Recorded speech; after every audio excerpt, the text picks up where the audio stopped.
Tình pana lâm mây rô du la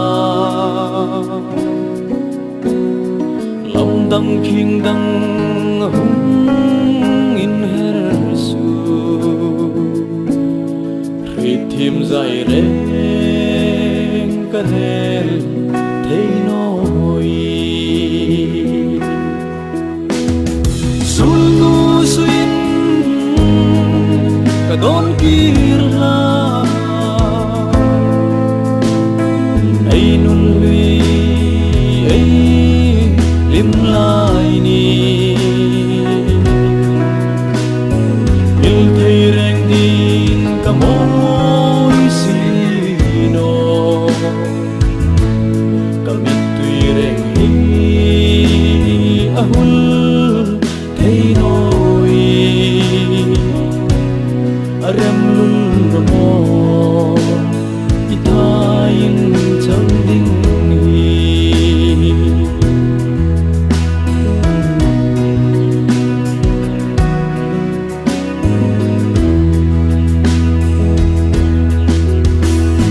chan lo ding na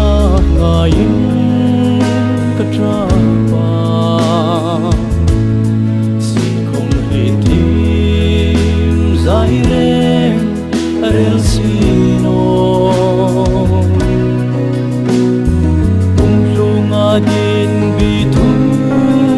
ay tin mangay na del châu mo kachan ni sul tu suin kadon kirla ay nulwi ay limlay ni il thay reng din kamoy sino kamit tuy reng hi ahul thay noi rem lul mo itayin chang ding hi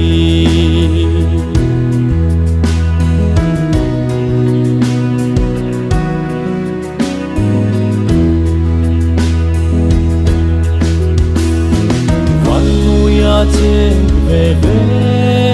sin mo nang le be chu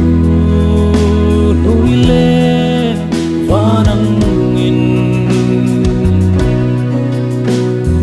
tuni nay lalingin rem sino dam lai ring nun say din mang tra o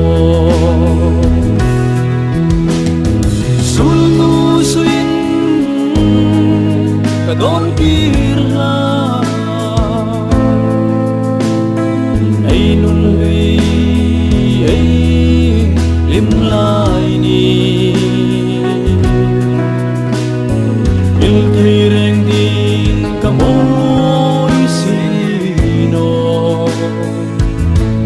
kamit tuy reng hi ahul